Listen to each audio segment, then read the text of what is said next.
Welcome to Color Me Green, a podcast focused on making the world a greener place.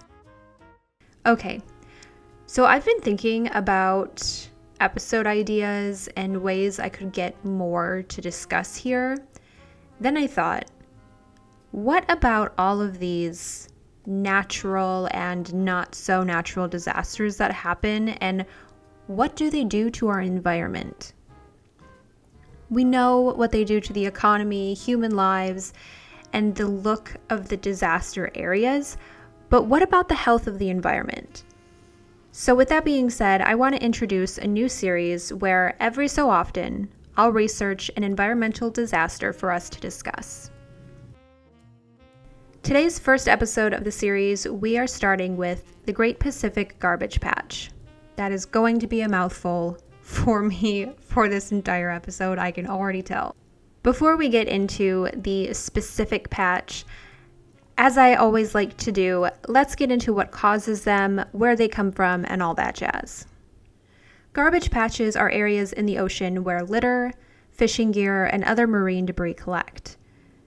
They are formed by rotating ocean currents called gyres.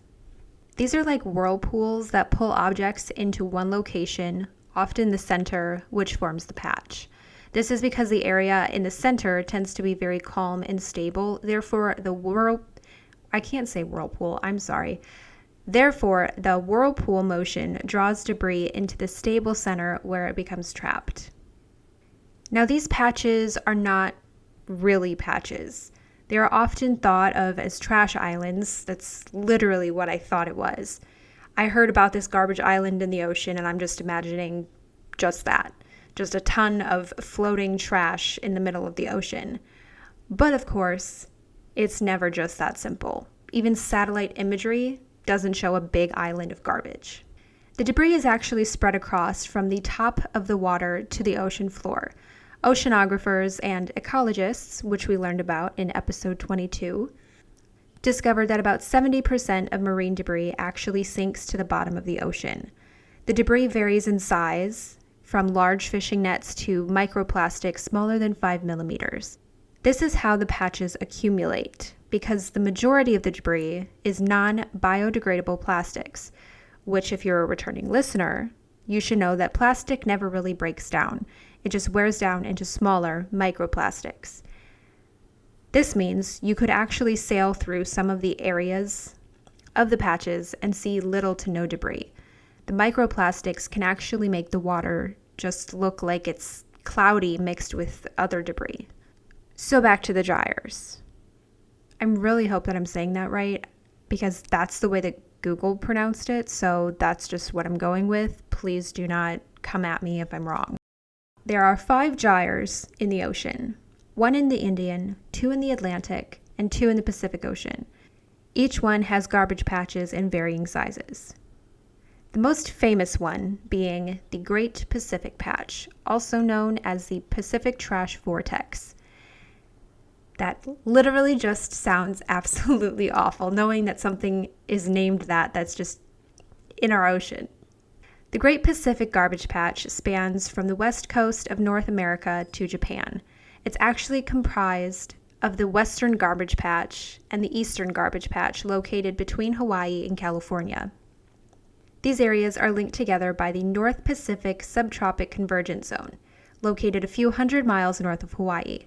This zone is where warm water from the South Pacific meets up with cooler water from the Arctic. This zone moves debris from one patch to another. It's bounded by the North Pacific Subtropical Gyre, and it's formed by 4 currents rotating clockwise around an area of about 7.7 million square miles. These 4 currents being the California Current, the North Equatorial Current, the Kuroshio Current, and the North Pacific Current. So sure, there's a bunch of trash just floating in the ocean. That has no real effect on the environment or anything, right? Wrong. Marine life is affected the most, and their lives are connected to ours, believe it or not. Whatever happens to them will have some sort of effect on us, whether we see it or not.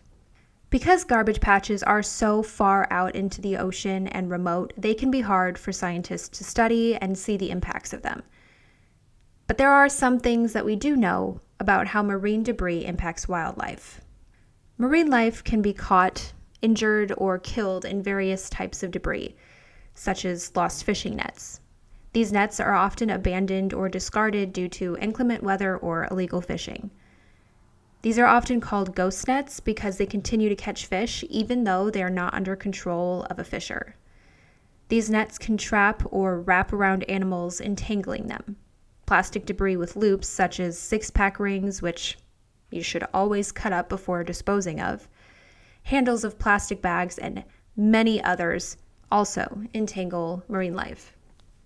The next one I found very relatable as a pet parent. For example, my cat will eat just about anything she can find on the ground. Then I have to go and fish it out of her mouth so she doesn't eat it and choke. And I'm sure many pet parents can relate to that. Unlike our pets, wildlife doesn't know better or have people to take dangerous things out of their mouths. They mistake debris for food, which can take up room in their stomachs, making animals feel full and stopping them from eating real food. Loggerhead sea turtles, for example, often mistake plastic bags for jellyfish, which are their favorite food. And albatrosses can mistake plastic resin pellets for fish eggs and feed them to chicks, which can die of starvation or ruptured organs. Marine debris also transports species from one place to another. Algae, barnacles, crabs, and other species can attach themselves to debris and be transported across the ocean. If the species is invasive and settles in a new environment, it can outcompete or overcrowd native species, disrupting the ecosystem. Another aspect disturbed by marine debris are marine food webs. As microplastics and other trash collect on or near the surface of the ocean, they block the sunlight from reaching plankton and algae below. These are the two most common autotrophs in the marine food web. Autotrophs are organisms that can produce their own nutrients from carbon and sunlight. If algae and plankton communities are threatened, the entire food web may change. And just a side note, this is the same thing said for any animal. I remember learning about food webs, food chains in school as a kid, and knowing now that it's actually true that if just one species goes extinct or is impacted in any way, it can infect the whole chain. Land and sea animals, even humans, are affected by each other. Animals that feed on algae and plankton, such as fish and turtles, have less food if autotrophs can't get the carbon and sunlight they need to create their own food to live. Less of these animals means less food for predators such as tuna, sharks, and whales. Food is also at risk by the chemicals that plastics give out when they break down due to the photodegradation, which means they get broken down by the sun. They leak out colorants and chemicals like BPA that have been linked to environmental and health problems. Plastics also absorb pollutants like PCBs from seawater, which can enter the food chain. So how do we make sure we protect the marine life, ourselves, and our environment from these issues? Well, because the Great Pacific Garbage Patch is so far from any coastlines, no country is willing to take responsibility or provide funding to clean it up. However, there are individuals and international organizations that are dedicating their time to preventing the patch from growing.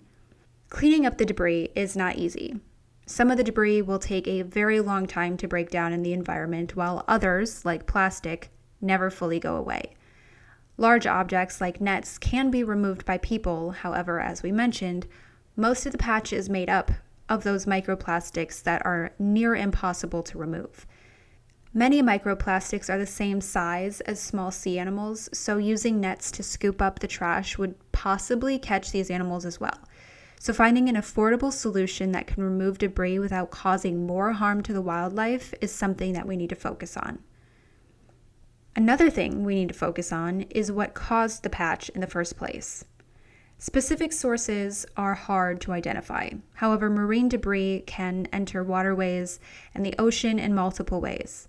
Ineffective or improper waste management, dumping, littering, or stormwater runoff. Everyone can play their part in helping make sure that less trash ends up in the ocean. The government, businesses, and people like us all have to make meaningful changes. We are the problem, and therefore we must be the solution. I want to thank you for listening to today's episode of Color Me Green. New episodes are coming out weekly, and hopefully each one has something you can take away and learn from. If you want to request a certain topic to discuss, please feel free to message me on the show's Instagram at Color Me Green Podcast, linked in the show notes. If you loved today's episode, please make sure to leave a review, as I will be randomly picking reviews every week as they roll in to read on the show. One of the best ways to help change the world is to share this episode with a friend and let them also learn what they can do to live more sustainably. And please remember to reduce, reuse, recycle, and live green. See you next week.